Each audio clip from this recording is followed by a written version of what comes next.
El ictus, o más comúnmente conocido como infarto cerebral o embolia, es una enfermedad cerebrovascular. Se produce cuando hay una rotura u obstrucción en un vaso sanguíneo, reduciéndose el flujo de sangre que llega al cerebro. Debido a que la sangre no llega al cerebro en la cantidad necesaria, las células nerviosas no reciben oxígeno y dejan de funcionar. Según datos del Grupo de Estudios de Enfermedades Cerebrovasculares de la Sociedad Española de Neurología, en Europa mueren 650.000 personas de esta enfermedad, de los cuales alrededor de 40.000 en España. El ictus isquémico o infarto cerebral ocurre cuando una arteria queda obstruida, normalmente por un coágulo de sangre o trombo. El trombo limita de forma parcial o total el flujo sanguíneo, disminuyendo la cantidad de oxígeno que llega al cerebro. En la mayoría de los casos es una enfermedad que se desarrolla muy rápido, causando una lesión cerebral en pocos minutos. Con menos frecuencia, los síntomas de la enfermedad van incrementando con el paso de las horas. Dependiendo del lado del cerebro que queda afectada, se producirán diferentes síntomas como el hormigueo o debilidad muscular en la cara, brazo o una pierna, especialmente un lado del cuerpo, la dificultad para hablar, leer o entender a los que hablan, la distorsión de la visión en uno de los ojos, el dolor de cabeza intenso y la pérdida del equilibrio y de la coordinación. Lo que sería la enfermedad de eso, cerebrovascular y cardiovascular es la primera causa de mortalidad en los países occidentales. O sea que estamos hablando de enfermedades muy prevalentes, de enfermedades con una tasa de mortalidad alta. Por suerte, en los últimos años, aunque tal vez escuchamos más que existen infartos, que existe más ictus, estadísticamente hablando hemos podido observar una reducción de esta enfermedad. Sin embargo, sigue siendo la primera causa de mortalidad. ¿Qué es lo que ocurre? Que todas estas enfermedades, la enfermedad cardiovascular, problemas de las arterias, enfermedad isquémica o el ictus, que es una enfermedad vascular pero del tejido cerebral, suelen compartir los mismos factores de riesgo. Y los factores de riesgo son aquellos factores que vamos presentando y que pueden desarrollar este tipo de enfermedad arterial, de enfermedad arteriosclerótica.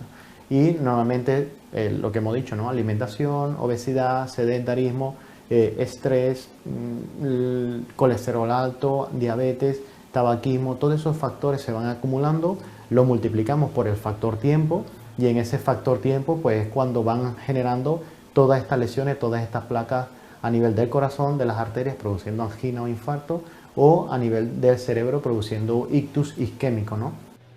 El ictus hemorrágico es el menos frecuente de entre los casos, de entre el 10 y el 15% de los casos.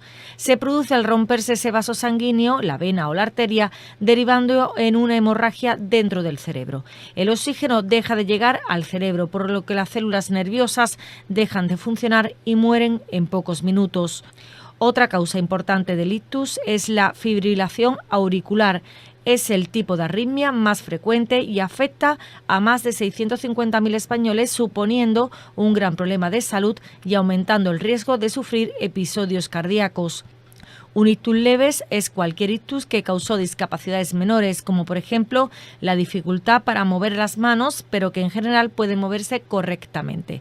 Cuando nos referimos a un ictus leve, no nos estamos refiriendo a un ataque isquémico transitorio. Existe otra causa de ictus, como puede ser el cardioembólico, que es donde se genera pequeños coagulitos de sangre dentro del corazón debido a diferentes arritmias. Estos coagulitos pueden salir del corazón y al cerebro y producir un infarto cerebral, ¿no? En este caso estamos hablando que no es por un problema de enfermedad de las arterias, sino por un émbolo que se ha producido dentro del propio corazón. La llegada del paciente a un centro hospitalario en las primeras 6 horas del comienzo del ictus resultan fundamentales para reducir las complicaciones en un 20 o un 30%. El diagnóstico del accidente cardiovascular se basa en una valoración por parte del especialista y, sobre todo, la realización de pruebas de neuroimagen como el escáner y resonancia magnética cerebral, encodoppler de troncos supraartóficos y Doppler transcraneal. El estudio carotídeo permite diagnosticar si la causa ha sido la formación de un trombo en los vasos sanguíneos que ha interrumpido el flujo de sangre y, por lo tanto, valorar los tratamientos preventivos más específicos como una endarterometría caroidética o la terapia endovascular. Ante la sospecha de ictus podemos realizar 3 sencillas pruebas que nos pueden ayudar a distinguirlo de otras patologías y alteraciones. La simetría facial, pidiéndoles a la persona que lo está sufriendo que sonría o que nos enseñe los dientes. También pidiéndole que cierre los ojos y extienda los brazos al frente durante 10 segundos. Debemos sospechar un ictus si no puede levantarlo o si se le cae un brazo respecto al otro. También pidiéndole que repita una frase que use habitualmente. Así que debemos sospechar un ictus si alarga las palabras, utiliza palabras incorrectas o no puede hablar. Lo estamos haciendo mal, sí, por desgracia. De hecho, existen estudios que no tan solo, porque fíjate que pudiéramos pensar, ¿no?, que las personas que se sienten sanas, es más fácil pensar, dice, bueno, como te sientes sano, a lo mejor puedes hacer te sientes con la libertad de hacer todo, ¿no?, de comer mal, de tener malos hábitos, y dice, bueno, no hay una consecuencia porque no me siento mal. Pero imagínate lo mal que la mayoría de las veces lo hacemos, que incluso los pacientes que han tenido problemas tipo infarto, que sabemos que la gran mayoría de las causas son estos factores, cuando se han hecho estudios epidemiológicos y estudios de seguimiento a nivel europeo de cómo van estos pacientes que ya han tenido infarto, que teóricamente ya saben cómo tienen que hacer las cosas, pues resulta que estos factores de riesgo no están bien controlados tampoco. Entonces, si estos son ya los pacientes que deberían tener, o sea, las personas que deberían tener cierta conciencia de lo importante que es controlar estos factores, ¿qué quedará de las personas que están sanas, teóricamente, que se sienten bien, de cómo controlan esos factores?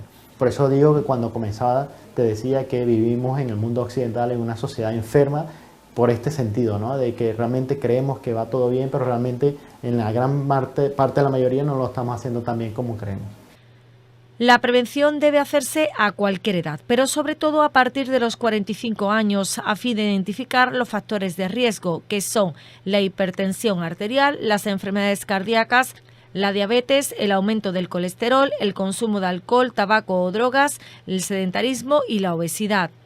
En parte tienes que saber que hay sintomatología que te pueden determinar ciertas enfermedades, pero hay un concepto que la gente muchas veces no tiene en cuenta, ¿no?, que la ausencia de síntomas realmente no significa ausencia de enfermedad. Entonces, ¿a partir de qué cantidad de tiempo sería recomendable hacerse una revisión? Por encima de los 40 años, si tienes antecedentes familiares de problemas de corazón o eres consciente de que no haces una buena alimentación, de que eres muy sedentario, que fumas o que tienes estos hábitos, sería recomendable que te hagas una primera revisión. Si eres una persona que te cuida, estás muy bien, no tienes antecedentes, a lo mejor pudieras esperar un poquito más. Pero a partir de los 40 años, a lo mejor sería el punto en donde sería recomendable mirarlo. El otro día me vino una persona y me dijo, oye, mira, yo soy deportista, ¿esto cómo lo puedo hacer? Y dice, bueno, depende, porque como tú te metes mucha carga de esfuerzo y llegas a tu corazón a un límite, a lo mejor en tu caso sería recomendable mirarte un poquito antes. Pero en general, si haces una actividad donde no sometes a tu corazón a grandes esfuerzos, sino una vida bastante normalita, digamos, pues a partir de los 40 años pudiera ser recomendable hacerse la primera valoración, ¿no? Las consecuencias de un ictus son en el hemisferio izquierdo, la debilidad en el lado derecho del cuerpo, la pérdida de visión en el campo visual derecho, la afectación en la expresión o en la comprensión del lenguaje con la dificultad del habla, el mutismo, la sustitución de palabras o sílabas, los fallos o la denominación de objetos y los problemas para leer y escribir. En el hemisferio derecho, la debilidad en el lado izquierdo del cuerpo, la pérdida de sensibilidad en ese lado izquierdo, la pérdida de visión en el campo visual izquierdo, la falta de reconocimiento del lado izquierdo del cuerpo o del entorno, los problemas de atención, distracciones frecuentes, la pérdida de concentración, la escasa conciencia de los problemas actuales o futuros hasta el punto de no reconocer la propia enfermedad y los problemas de conducta con predominio de impulsividad y los cambios bruscos de carácter. Si afecta al tronco del encéfalo y el cerebelo, hay una pérdida de conciencia, la dificultad de tragar, la dificultad de articular el lenguaje, la visión doble y la pérdida al caminar. Y por último, la pérdida de coordinación. Medicina de hecho, la medicina, para que sea la atención de calidad, es donde tenemos que individualizar, ¿no? Nosotros los médicos realmente trabajamos con protocolos, con guías de recomendaciones, donde desde el punto de vista farmacológico podemos decir que a grandes rasgos pudiéramos encasillar con una serie de tratamientos esta persona con esta enfermedad, pero luego en la práctica eso se queda en la teoría. Ya luego en la práctica hay que matizar muchísimo, porque aunque tengan la misma enfermedad dos personas exactamente igual, de la misma edad, Luego, a lo mejor el enfoque tiene que cambiar mucho, porque a lo mejor la problemática que hay de base es una problemática social, o a lo que hay una problemática genética, o hay una problemática emocional, y en donde a lo mejor muchos de los tratamientos pueden coincidir, pero el enfoque para hacer un cambio real, un impacto real en la prevención, en el tratamiento y a la final en la curación de la enfermedad, hay que individualizarlo. Esa es la clave del éxito de una medicina en condiciones, el poder individualizar uno a uno los casos, pero para eso tienes que tener tiempo, y ese es el gran problema que tiene la atención sanitaria o la medicina en general, ¿no? Que vivimos tan rápido que a veces no tenemos tiempo para esto, ¿no? Y ahí es donde queremos nosotros enfocarnos en, vamos a dedicarle tiempo realmente a escucharte, a mirarte y a hacer un planteamiento en condiciones.